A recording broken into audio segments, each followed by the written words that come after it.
నమస్తే welcome to our channel. ప్రస్తుతం మనతో పాటు ఉన్నారు vegetable therapist sun spiritual society founder Vikramaditya గారు. సార్తో మాట్లాడి ఈరోజు మరికొన్ని విషయాలు అడిగి తెలుసుకుందాం. నమస్తే సార్.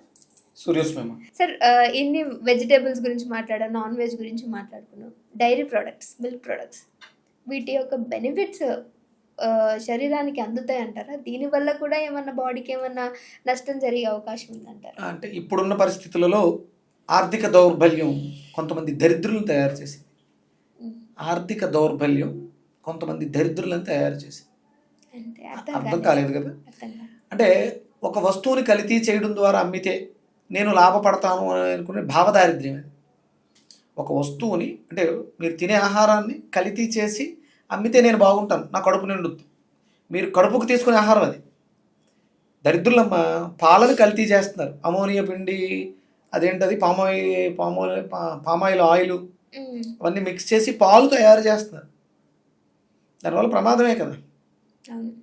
అవి మనకు పడట్లేదు.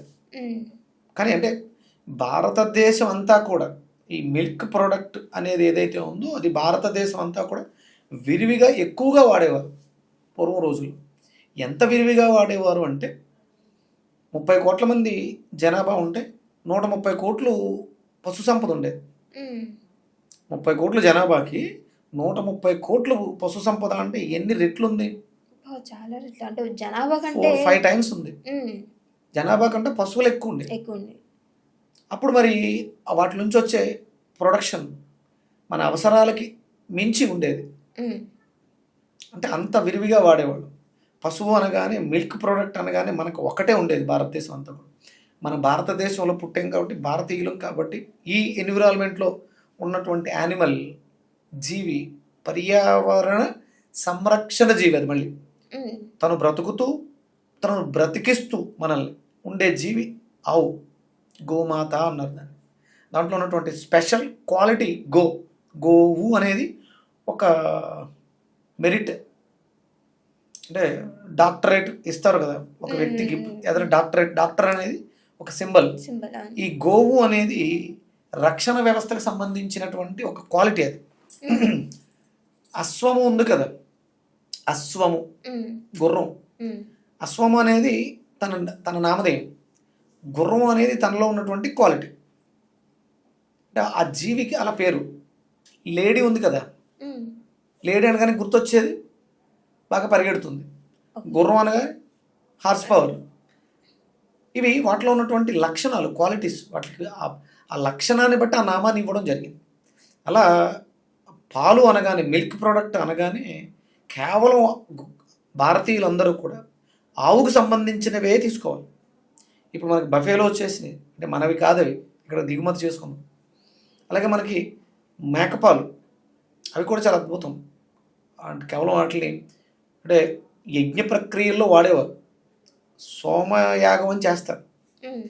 సోమయాగం చేసినప్పుడు మేకపాలు, గరిక,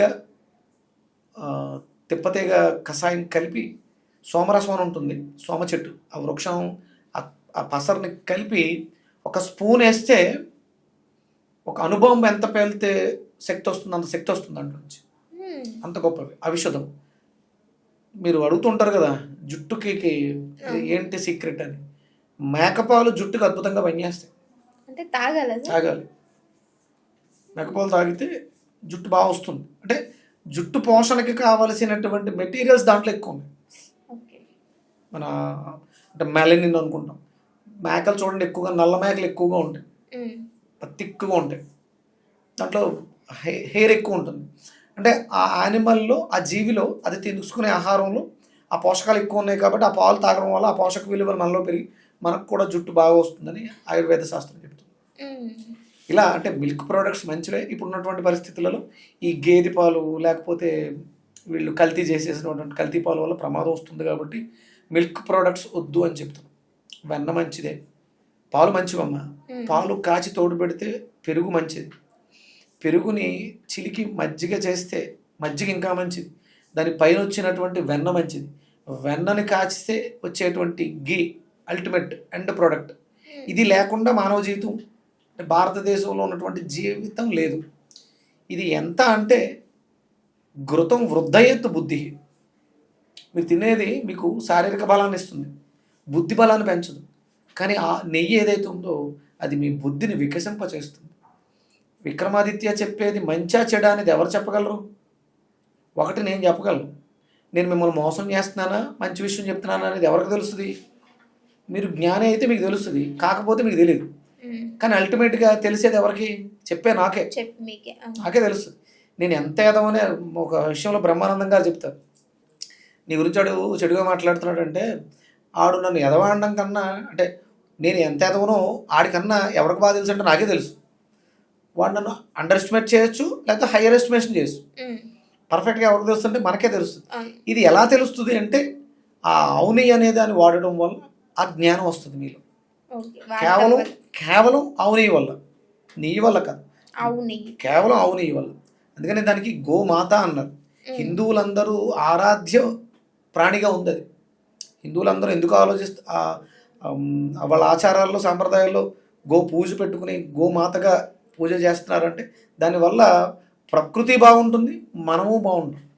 మనం గోవు వధ జరుగుతుంది, గోవు తగ్గిపోతున్నాయి అంటే మనం ప్రకృతిని కోల్పోతున్నాం, మనల్ని కోల్పోతున్నాం. అది ఉండడం వల్ల ప్రకృతి సస్యశ్యామలం. పంటలు బాగా పండాలంటే గోమాత ఉండాలి. ఆవు పేడ, ఆవు మూత్రం, వీటి వల్ల మాత్రమే అద్భుతమైనటువంటి వ్యవసాయం జరుగుద్ది. అంటే మనం వ్యవసాయ ఆధారిత భూములు మనం అన్నీ కూడా. అందుకని 30 కోట్ల మంది జనాభాకి 130 కోట్ల గో సంపద ఉండేది, వ్యవసాయం కోసం వాడేవారు. అంత పెంట అది లేదు కాబట్టే ఇప్పుడు ఎరువుల మీద డిపెండ్ అయ్యాం. కాయగూరలు మంచివి కాదు, పురుగు మందులు కొట్టేస్తున్నారు, గుడ్డులు తినండి గుడ్డులు తినండి అని చెప్తున్నారు. మళ్ళీ గో సంపదను పెంచుకోగలిగితే వ్యవసాయం ప్రకృతి సహజంగా జరుగుతుందిగా. అప్పుడు ఆటోమేటిక్గా మనం కల్తీ ఆహారం తినాల్సిన అవసరం లేదు, అనారోగ్య బాధపడాల్సిన అవసరం లేదు, హాస్పిటల్స్కి వెళ్ళాల్సిన అవసరం లేదు. ఒక చిన్న మంచి మాట, అద్భుతమైనటువంటి మాట చెప్పారు. నువ్వు ఎందుకు డాక్టర్ చదువుతున్నావు అంటే హాస్పిటల్స్కి డాక్టర్ అవసరం లేని సమాజం కోసం నేను డాక్టర్ని అవుతున్నానని ఒక వ్యక్తి అన్నాడని ఒక ఆయన చెప్పారు, పెద్ద ఆయన. ఇప్పుడు డాక్టర్ ఎందుకు అవుతున్నావు అంటే ఒక 100 కోట్లు సంపాదిద్దామని. అందుకని దయచేసి ఆ వృత్తిలో ఉన్నవాళ్ళు ప్రలోభాలు పెట్టి ఇవి తినొచ్చు ఇవి తినకూడదు అని చెప్పకూడదు, వ్యాపారంగా చేయకూడదు. వేదం ఏం చెప్పిందో చూడాలి. అమ్మ ఒక డాక్టరు వేదం తెలుసుకుంటే అద్భుతమైనటువంటి వైద్యం జరుగుతుంది. వేదం చదువుకున్నవాడు డాక్టర్ అవ్వలేడు. నేను ప్రాణిక్ హీలర్ని.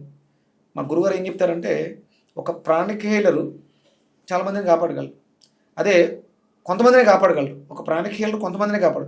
అదే ఒక డాక్టర్ ప్రాణిక్ హీలర్ అయితే చాలామందిని బతికించగలరు.